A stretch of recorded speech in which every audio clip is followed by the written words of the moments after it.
So I am Russ Altman, one of the co-organizers, and I'm very happy to introduce our speaker today, Professor Luis Campos. Let me tell you a little bit about Luis. He is the Baker College Chair for the History of Science, Technology, and Innovation at Rice University. He got his AB at a place called Harvard in biology.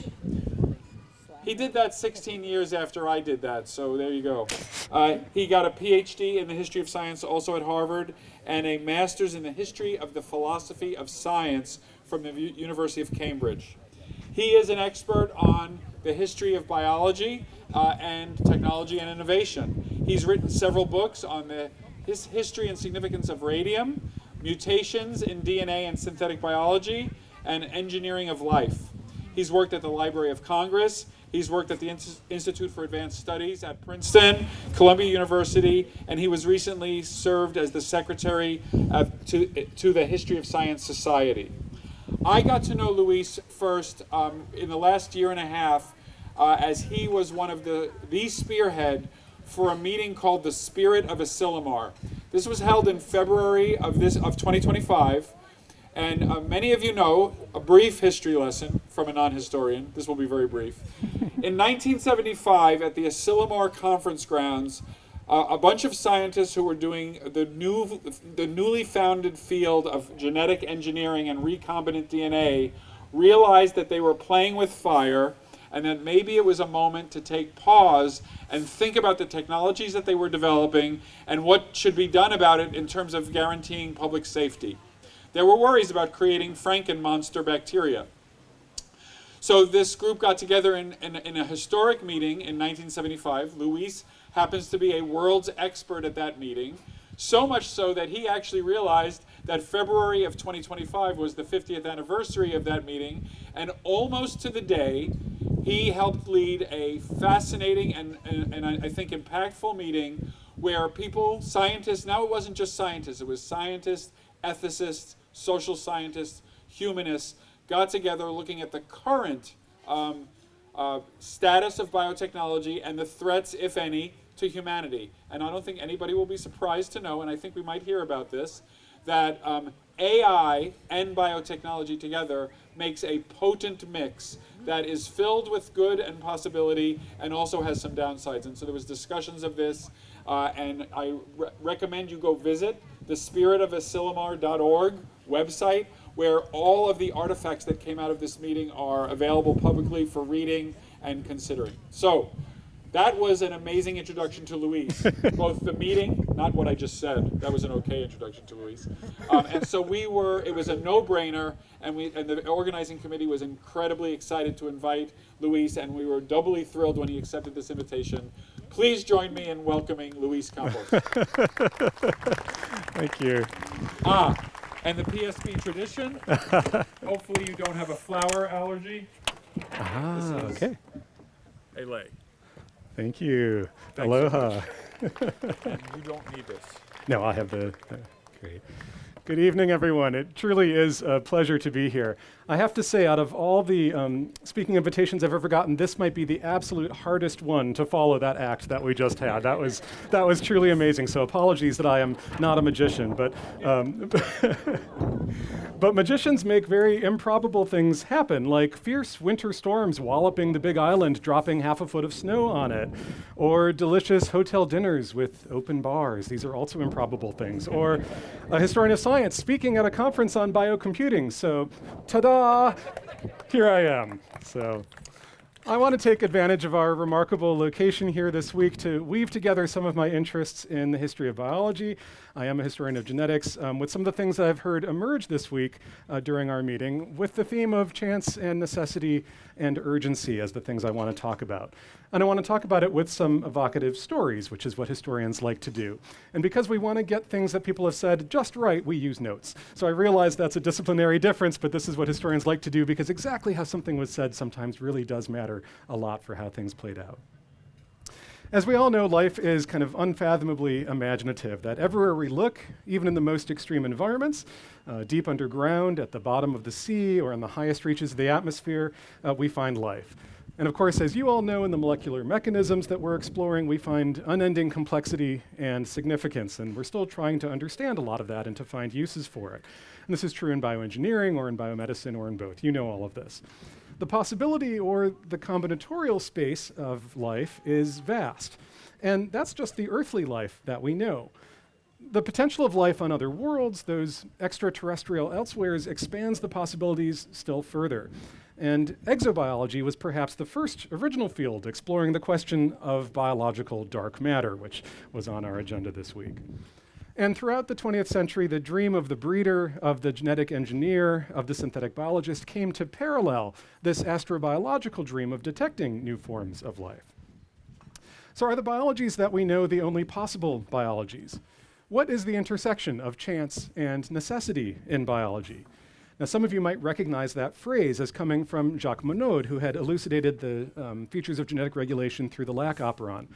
But this question of chance and necessity is a deep one that's been explored in many different fields in the history of biology, from paleontology and population genetics to developmental biology and synthetic biology, astrobiology, and I imagine computational biology. And today, many of us who are present may feel that we are at a powerful threshold with machine learning and AI techniques to discover new things that were inconceivable just a few years before. Unforeseen but revelatory moves in a giant game of biological Go, we might say. An older set distinction between things that we don't know and things that we can never know has in some cases been overturned in unexpected ways by our powerful new tools. Eric Green told us on Sunday, I don't know if Eric is here somewhere, but he told us about the incredible speed with which genomics has advanced, such that we're now living in a world that he never would have thought was even possible in his lifetime. But what if this sense of surfing the exploration of biological possibility is how every generation of biologists has felt? And so I'm intrigued by some of the many ways of how we think and the many approaches that I've heard at this conference resonate in some really unexpected ways with some earlier moments. And tonight I want to explore some of those resonances by sharing some of those stories. But before we get to the history, a prediction of the future, not by me, but by a visionary cell biologist from 1972 who proposed an intersection of computers, biology, and let's say island rest, which is the best kind of R&R for a scientist, not the other kind of R&R. So in an article on the artificial synthesis of new life in relation to social and industrial evolution, James Danielli wrote that the present mechanical-style computer industry may be displaced by biological-style computer design. Increased automation and control of industry by biological-style computers may accompany a disappearance of the classical need to work. The goals of society may become, on the one hand, much more decisively the experience of the inner world, of the total range of possible experience, and on the other hand, the intensive exploration of the galaxy somewhere above the clouds. So the futures of synthesis in space were never far apart. Life synthesis, he thought, would lead to nothing less than a utopian workplace with time for the thoughtful consideration of the wonders of the world. So after we have a chance to explore terrestrial and extraterrestrial context for thinking about life as it could be, and I'll explain why I tell that story, I'll turn to the social and ethical implications of some powerful new biological technologies. And rather than assume that we are on the cusp of something new, something that you might have heard many times from many others, I'll share with you my own methodological trick as a historian, which is to experiment and see what happens when you assume not that everything is new, but that some dynamics are familiar, whatever the technology might be. And that it can be worth acquainting ourselves with stories like these to build resilience in challenging times. And in this way, we can weave together not only the scientific questions of chance and necessity, which, as it happens, are also historical questions, but also urgency, which is a moral and, of course, a political question.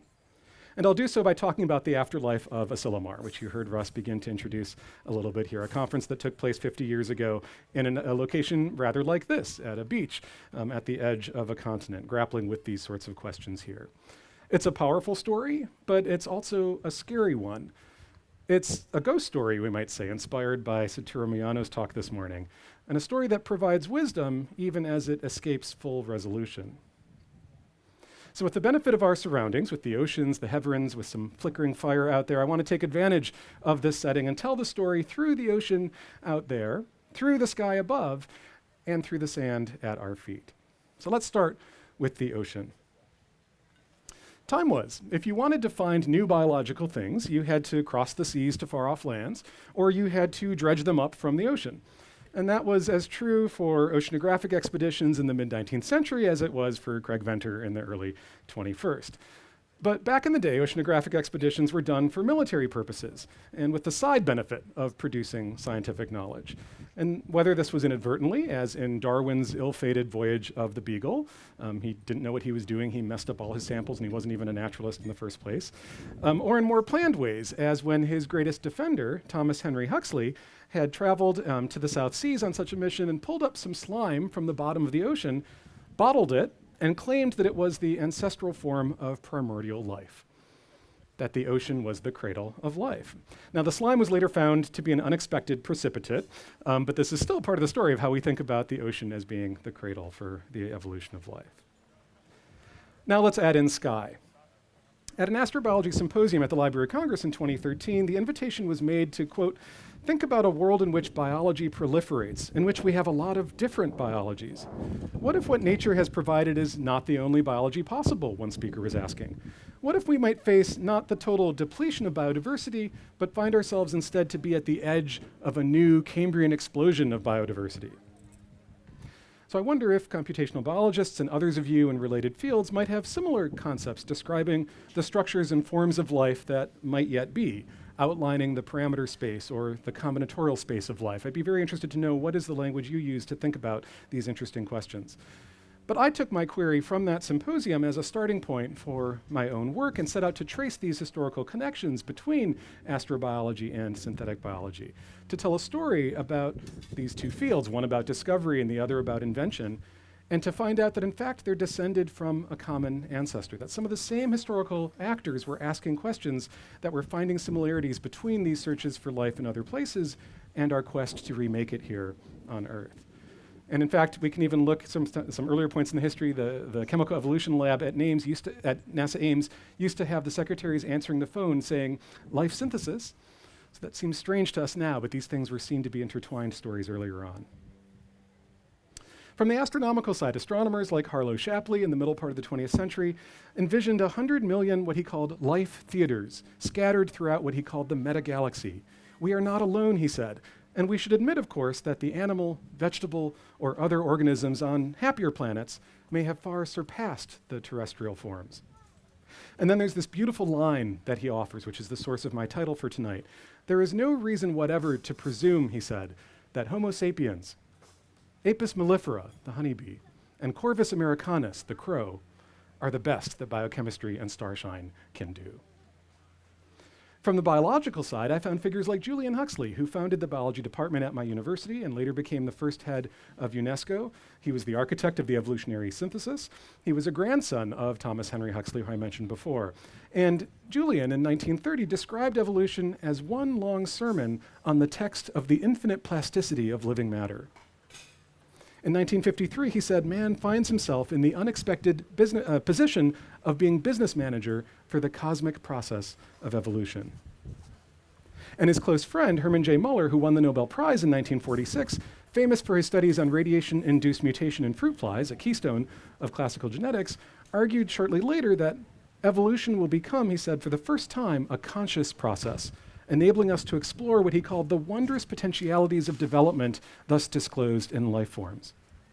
Apart from, he said, reaching Mars and in probing into the nature of its organisms, and he said this at the height of the space race, he said what would otherwise be the most exciting story in the exploration of life that's ever happened to man, he was entranced, he said, by what's going on right now in those laboratories of ours, where biochemists and geneticists are disentangling the warp and woof of what our own earthly life is composed.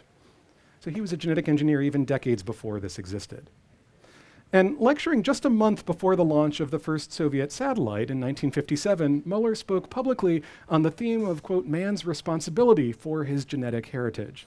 And he said there are strange winds that are now blowing in from the atom, from the gene, and outer space. And he cautioned for the need for international cooperation. The world cannot afford, he said, to allow to individual countries their separate genetic Sputniks. Genetic Sputniks. What a beautiful weaving together of astrobiology and synthetic biology, but also Sputnik, a moment of terror for American scientists and for many American politicians who feared that the US was losing its edge in the international arena. In fact, Sputnik was the birth of all STEM-focused education in the US. A few years later, in 1961, Muller talked about the basic possibilities of living things scattered in the star-bespattered abysses of the cosmos. What poetry. And so the biologist was now echoing the astronomer of a generation before. Our Earth may in turn be poor in life compared with what exists on some of the more favored planets of other stars. So space had long held astronomical possibilities for life, but by placing the manipulation of heredity into human hands, life was increasingly holding astronomical possibilities within itself. So what the New World was for the great biological unknown back in the early modern period, or what the plenitude of the ocean represented in the 19th century, became increasingly concentrated in new ways in the 20th century on these prospects of finding life elsewhere in outer space. And in time, these arguments about what was called the plurality of worlds or the other living organisms that might be there were increasingly based not on theology or on physics or chemistry, but on likelihoods and on statistics. And today, with the advent of AI, perhaps we're beginning to think of the space of life as found not only in the unexplored oceans that are out there or in the cosmos, but in the algorithms and the power of machine learning itself. And if life is but a subset of vast combinatorial possibilities, then synthetic biology and computational biology and assorted fields can bring to the fore new ways to explore these questions, and we can begin to ask about these other possibilities, whether these systems are universal or if a bestiary of alternatives is possible. People have wondered about uncovering principles or design rules for biology, developing a periodic table of biology, whatever that might mean, and the possibilities of a biological universe that might exceed human imagination. Now, these might sound far-fetched or sensationalistic, but they're not new ideas. Over a century ago, Charles Davenport, who was the first director of Cold Spring Harbor Laboratory, well known to all of us, said, "As we may construct new substances at will by making new characteristics of atoms, so we may produce new species at will by making new combinations of characteristics." Today, as you all know better than I do, computational techniques are enabling us to uncover and associate new types of molecular structure, to advance clinical diagnosis, or protein engineering and drug development to solve structures that weren't easily resolvable until a few years ago, and identifying new prospects for research or for translation. And we all know that something as conceptually simple as protein space is vastly, vastly larger than astronomical space. Carl Sagan had noted decades ago, saying the number of useful ways of putting nucleic acids together is stupefyingly large, probably far greater than the total number of electrons and protons in the universe.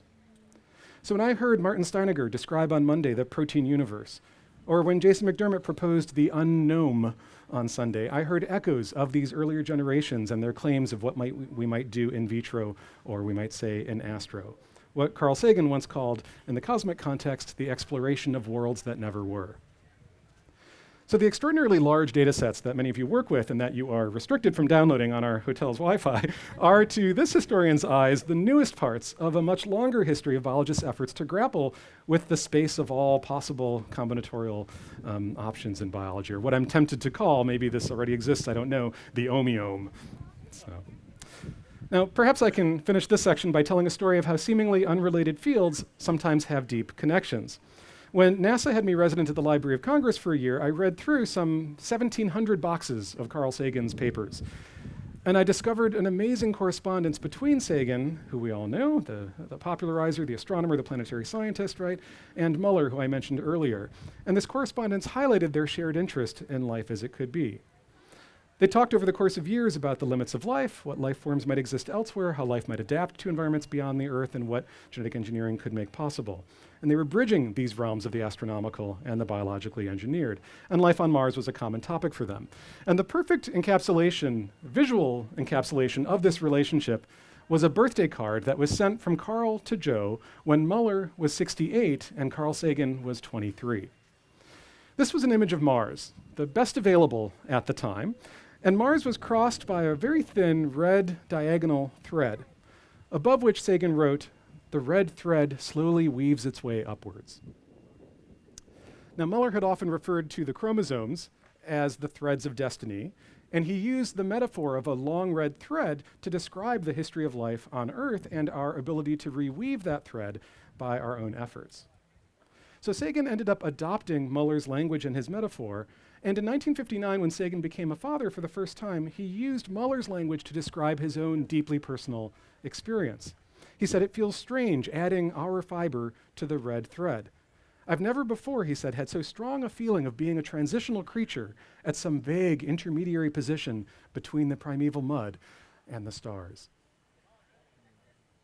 And it was there in what remains of Sagan's private library that I found something that was given to Sagan by Muller, which contains one of those treasures that only exist on paper, in real life, in a book, on a shelf, on a hidden floor, somewhere down a long passageway in the greatest library in the land, that showed just how astrobiology and synthetic biology have long been interrelated. It was Muller's studies on genetics, his collected works, and in an inscription, Muller had written to Sagan and said, "Here is a record of some explorations into the universe inside. Explorations now as common as a voyage across the Atlantic, but to us, these trips were wondrous. What a triumph it will be when we can coordinate and combine our outer and inner quests. Christmas and New Year's greetings to you and yours for 1962 and 63, and may we someday meet in spirit on the tundras of Mars." Decades after Muller's death, and reflecting on the advances in space exploration and in astrobiology, Sagan would later talk about how the surface of the Earth is the shore of the cosmic ocean. From it, we've learned most of what we know. Recently, we've waded a little out to sea, enough to dampen our toes or at most wet our ankles. The water seems inviting, the ocean calls, and some part of our being knows that this is where we came from. We long to return. Ocean and sky. So let's come back to Earth and to this very nice place. And as we now sit here at PSB on the shores of the vast combinatorial ocean that is before us, trying to fathom what the future holds at this complicated time, it's worth considering how powerful new technologies that emerge from our ability to control genetic resources can also lead then to a second story, not of chance and necessity, but of urgency. The urgency to make progress, inconceivable progress, as we heard Eric describe on Sunday, but also the urgency to make good with these technologies and the potential hazards of powerful new technologies in biology, as we heard Mildred Cho describe yesterday, when she characterized machine learning as both a powerful tool, but also as opening a Pandora's box of problems for science itself. And from all I've been learning this week from your own remarkable efforts in these areas to characterize the nature and range of life in all of its complexity, I'm struck by the fact that there might be some benefit from sharing a story about urgency in a similar situation from a half century ago, what Russ was already alluding to, when a powerful new technology of recombinant DNA emerged at the very beginning of what we now call genetic engineering that brought many of these ethical, legal, and social implications forward and involved a pretty complicated social and political scene. So Asilomar was a 4-day meeting that had some of the most famous names in molecular biology in attendance at the time, named after the state park on the Monterey Peninsula in California where it took place. And it was convened after Stanford biologist Paul Berg had authored an open letter with a dozen others about the potential hazards of this new technology.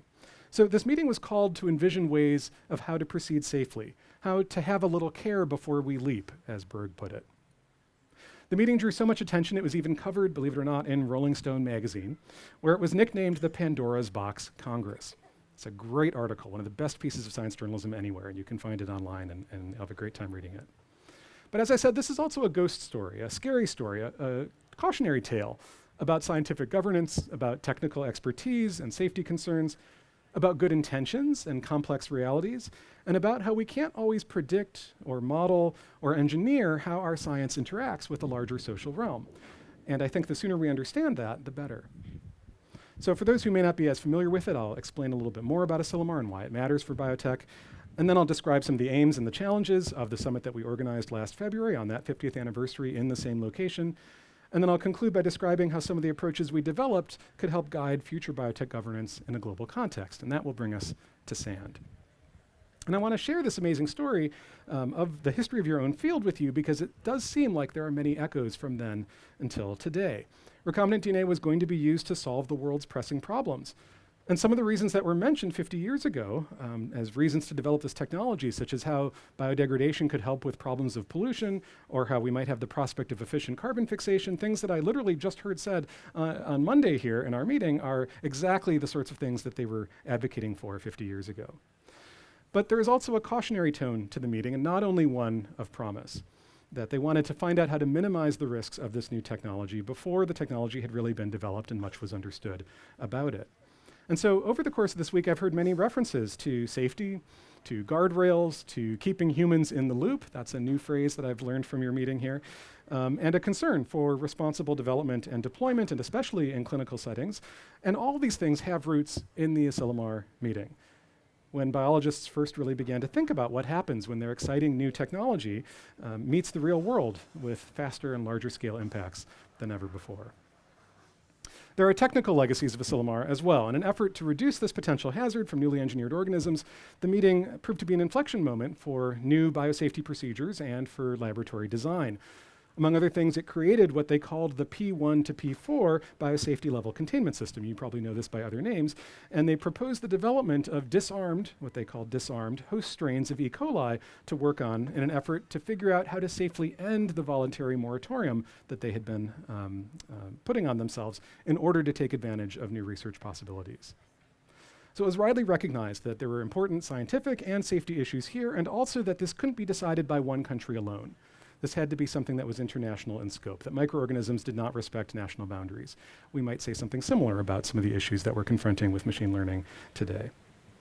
So for 50 years, Asilomar has been invoked as a prominent touchstone for many contemporary discussions about what it means to do ethical or socially responsible research. It's been framed as an unprecedented event in the history of science, and it's been praised and denounced, remembered, and I might say dismembered at every possible anniversary, the 5th, the 10th, the 15th, and especially at the 20th and the 25th in 2000, when Science magazine called the Asilomar meeting the Woodstock of molecular biology. One of the organizers of that original meeting, David Baltimore, said, "I was concerned from the very start of this that we had a responsibility outside of science and scientists, that the issue was not one that scientists could decide ultimately by themselves in splendid isolation from the rest of the world." It wasn't an easy experience, and memories of the meeting are quite varied. Baltimore said, "It took up an incredible amount of our time and energy, and it was emotionally draining." How often do you hear that about a meeting, right? Another organizer, Maxine Singer, may be familiar to you from the NIH, described the public relations aftermath of the meeting as a, quote, nightmare. And she wasn't the only one. Young scientists whose research projects were delayed because of the precautionary measures that were called for later privately described themselves, one of them is now a university president, as having been victims of Asilomar. And some senior biologists did too. But at the time, many felt that it was urgent and necessary work that was both technical and ethical at the same time. Berg opened the meeting by talking about potential hazards from laboratory practices underway and more remote hazards that could easily be imagined from practices and possibilities that should not be undertaken lightly. So uncertainty, safety, legal and moral responsibility were among the questions that were raised and were held to be issues that transcended the scientific questions. And they wanted to think carefully and deeply about this. It's a pivotal moment, and its legacy can still be heard today. In the words used this morning by Fatima, who described our process now of turning from capability to safety, she said, and of understanding that, quote, potential harm is just as important as measuring accuracy. So this kind of framing, things that you're hearing and thinking about in your fields today, comes directly from this Asilomar moment, quite clearly. But these sorts of transcendent questions mixed with very practical technical assessments of relative risk from different kinds of experiments. Which experiments should be permitted, and in what kinds of facilities? Your work might be risky, but not mine. Who will regulate? Can we self-regulate? These were the open questions at the time. And according to contemporary accounts, it wasn't the presentations by the scientists that ended up mattering the most. Many of them were trying to impress each other with what they had just done. It turns out it was the interventions from the invited legal experts that seemed to have made a significant difference in the tone of the meeting. These experts highlighted issues of workplace safety and community injury that had not yet been fully appreciated by the other participants who were focused on research agendas and goals. As Paul Berg recalled, while up to that point there was a big split over whether we should say anything or do anything, these lawyers put the fear of God into everyone in the audience. They said, you guys are vulnerable. If someone in your lab comes down with anything, you're going to go to jail. You're going to be shut down. You can be sued for everything. So it was hard work getting 150 scientists to agree on a summary statement for a path forward, and to do so in a way that was not seen to be self-serving and that was not self-serving. Science News in a headline from that year said, could 140 gene scientists make a socio-political decision? After 3 days of proving they couldn't, they did. And as the story goes, on the very last night, the organizers stayed up until 4 a.m, putting together a statement that tried to summarize what they considered a consensus. Only a couple of voices at the meeting warned that regulating risks that could not be quantified in advance risked bringing police into the laboratory. One of those voices was Jim Watson, who found the Asilomar experience, he said, an exercise in the theater of the absurd. I think we went too public too soon, he said. We should have arranged a crash series of smaller meetings over 3 months and hammered it all out first. I think we all looked forward initially, or at least a few of us did, to getting to California the following year. It seemed a very nice place. How could you go wrong in a very nice place? Scientist activists who were not invited to Paradise, such as the Boston-based group Science for the People, saw the decisions made at Asilomar as advancing the interests of elite researchers rather than a larger public. And they wrote an open letter to the meeting. There's so much drama in this meeting. They called for public participation. They said without that kind of oversight, quote, experiments that happen to be conceived get done regardless of whether or not they should be done. We don't believe, they wrote, that the molecular biology community, which is actively engaged in the development of these techniques, is capable of wisely regulating this development alone. And here's the kicker. This is like asking the tobacco industry to limit the manufacture of cigarettes. So the ethical premise of Asilomar, that we're just trying to do the right thing, was contested from the very start. Were the scientists at Asilomar being responsible, or were they subverting public oversight by having a closed-door meeting to talk about technical issues, when managing risk is not alone a technical issue? So the summary statement from the meeting gradually transformed over the next year into the NIH guidelines for work with recombinant DNA. And Berg ultimately felt that those guidelines were what he called a faithful translation of the spirit of Asilomar. But in time, Asilomar's larger lessons became increasingly contested. Media coverage was mixed and sometimes quite sensationalistic. The editor of Nature in 1993 said that Asilomar was a wise decision that nevertheless left an awkward legacy.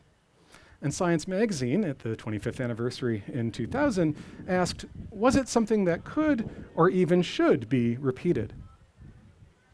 So was Asilomar a model of scientific initiative, self-governance, and social responsibility? Was it a nightmare and a disastrous experience for all involved? Or was it elitist, exclusionary, and technocratic, if not a politically dangerous intervention into science and society relations without public involvement, a disaster for everyone else?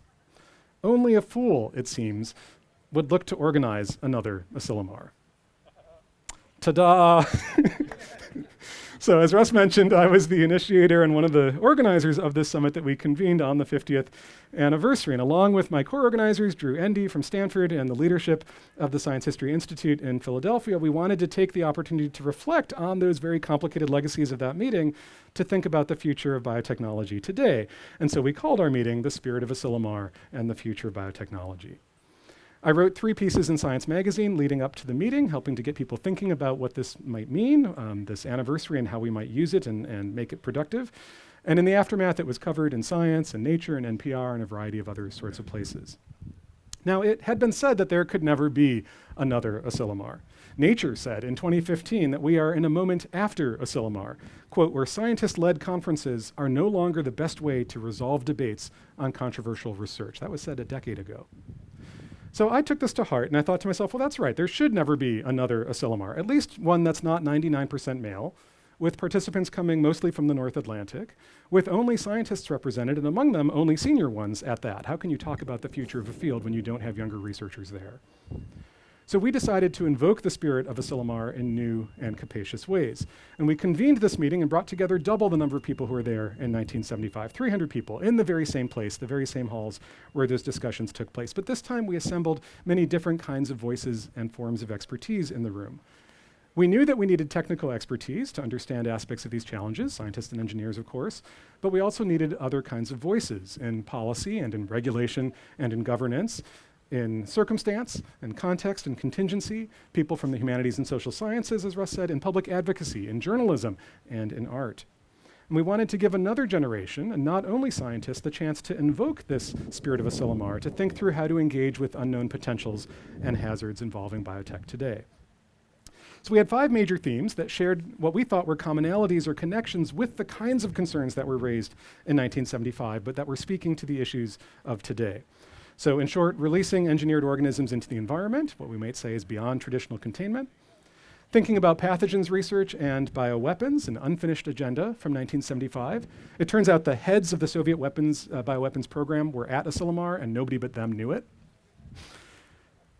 talking about new frontiers in AI and biotechnology, and Russ was one of our co-chairs for that theme, about synthetic cells, and including the potential hazards and the prospect of mirror life, a hot button topic last year, and a final theme that talked about how the ways we think about and frame these issues matter for what those futures might look like, what we called framings. So 4 technical themes and 1 kind of overarching theme. And we planned the meeting as a collaborative effort. There were no formal presentations and no predetermined or guaranteed outcome. What was to result from the meeting was up to the participants who were there. We had an open call in addition to people that we invited, and we paid the way for anybody anywhere in the world who was going to be coming to the meeting to make sure that it was able to be accessible. People at the meeting had to champion and argue for certain outcomes that they wanted the meeting to produce. But through it all, the main feature was we wanted people to focus on these questions of potential hazard. That seemed to be what the Asilomar meeting was about. And the reason for doing that was to figure out how to proceed with doing interesting research and how to proceed responsibly. And I've heard many echoes of that discussion here this week. So if science is the art of the soluble, and if politics is the art of the possible, I might say then that our summit was the art of the improbable. It was an experiment in creating new kinds of forms of deliberation that were not predetermined, not set by the organizers, and also that didn't require total agreement from people at the meeting. So we had a series of different tracks and discussions. People could follow whatever they wanted to. And at the end, they would write several distinct documents that were earnest requests for consideration that wove together the technical and the social. And we called these documents entreaties, that were entreating somebody to pay attention and to think and to use this material in these areas going forward. And that helped us avoid the question of whether the meeting should have one statement or one view or one final position. And that was something that was actually quite great deal of disagreement in the plenary about whether there would be such a thing. So this gave us a new mechanism where if at least 10% of the meeting agreed with what existed in one of these entreaties, it would go forward and it would be published here. So these, as Russ said, are all available on the webpage. So this was a way to reach ways of finding common ground that might not otherwise be reachable if you're forcing people to agree on complicated topics, and especially on topics where there are quite disparate and important views. This was an experiment. This was not a perfected model here, but it meant that by design, we were focusing on deliberation and process as what we wanted this meeting to do, rather than as a statement or a desired outcome that we had to reach no matter what. And I think for many people that was quite unusual. They weren't used to thinking about that as the function of why we would gather and what these documents might look like going forward. And I think that might be an example of how global governance in biotech could be developed in some interesting new ways when diverse groups don't share disciplines or language or approach or values, that there might still be other ways to find common areas of agreement. So let me offer some insights from then and now. Not quite hard-coded lessons, but things worth noticing. Takeaways maybe from our buffet banquet. Well, that's not allowed. Wisdom, perhaps. So here's the first takeaway. The scientists in '75 felt obligated because of their knowledge to raise concerns about potential hazards. They worked damn hard for 2 years to move forward responsibly, and many of them regretted the furor that ensued, which slowed research, derailed some careers, and became a political hot potato, among other exchanges that many of them experienced as quite unpleasant. And many of those involved said afterwards they would do it again anyway, that they had an obligation, given their technical expertise, to raise these concerns, even as they also acknowledged that they did not expect the sociopolitical aftermath to play out quite the way that it did. That means that the process, of course, of engaging with larger publics is not easy or predictable or engineerable. So there's something to be learned here, I think, from that. They wanted to do their science, the technically sweet stuff, and they wanted to do it responsibly. They wanted to raise concerns about potential hazards and to think and debate about them in reasonable ways, but their ways of thinking about what counted as reasonable were fairly tightly constrained, and they thought they could determine how others should think about or approach the issue. That's an important dynamic, I think, for us to understand, and not only to bemoan. What does it mean to be called upon to do the right thing because of your expertise, even if you know you might end up regretting it afterwards? Because thinking with other people who don't share your point of view, values, or interests is hard. So in general terms, this means of thinking of science as part of social processes, not something apart from society. Here's a second takeaway. Science has a generational aspect.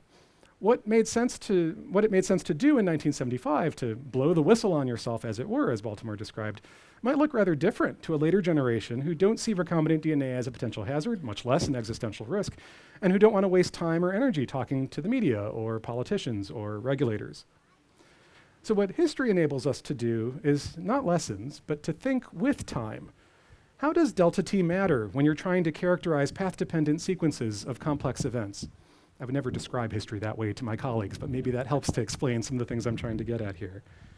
For instance, a young American scientist growing up in the shadow of the atomic bomb and at the height of the Cold War, and with widespread concerns about the use of Agent Orange and other technologies in Vietnam and in the Vietnam War, could not help but be conscious of the question of how potential hazards associated with their work might play out, and that they might want to preemptively address those concerns.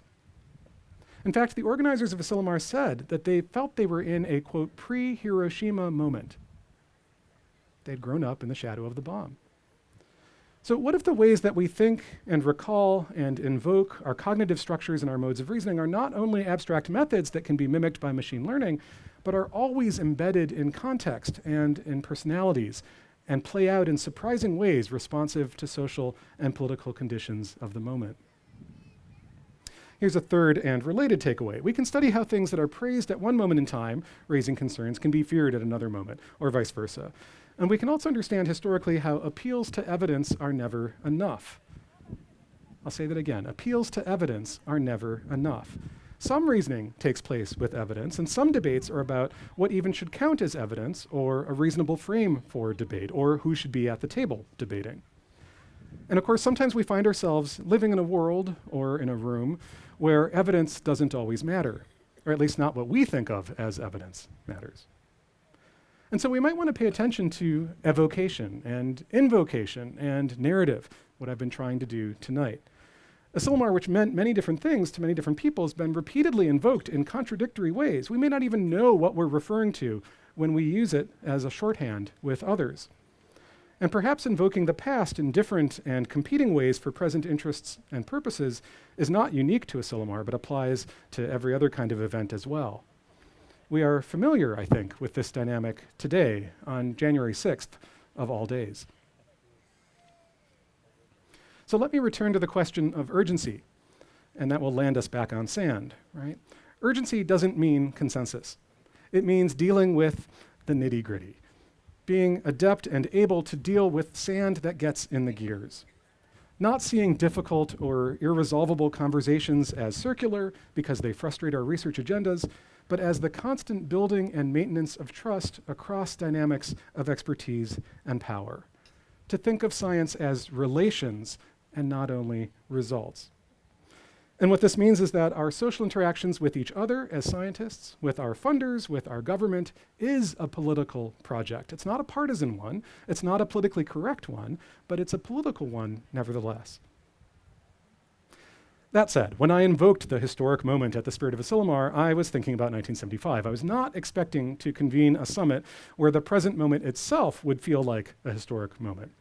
None of us quite expected that the world, or at least the US, would look quite like it did when we launched that meeting, with massive transformations underway in the relations of American science and American government in ways that deeply and directly affected many of us.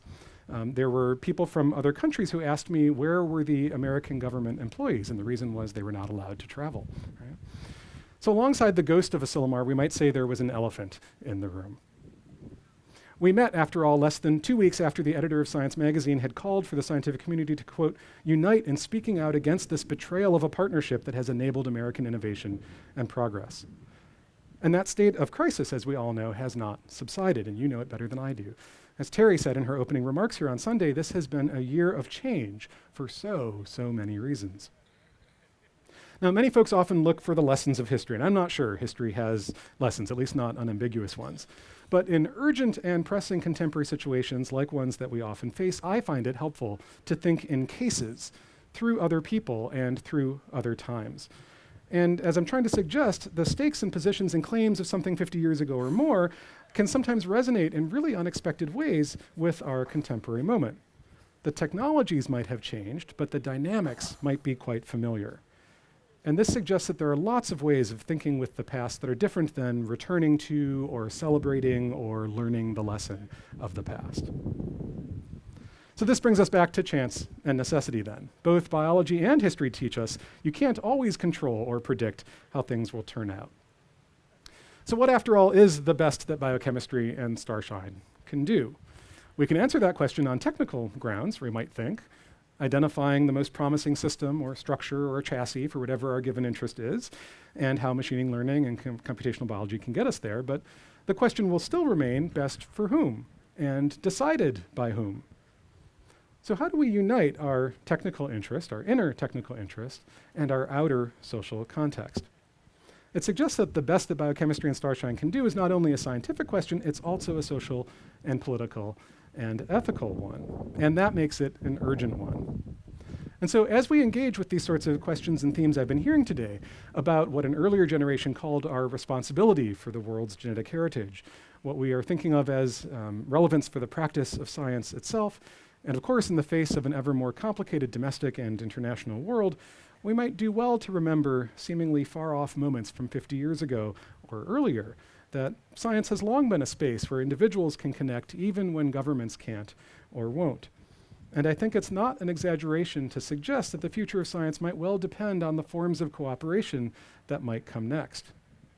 Indeed, the world cannot afford to allow to individual countries their separate genetic Sputniks.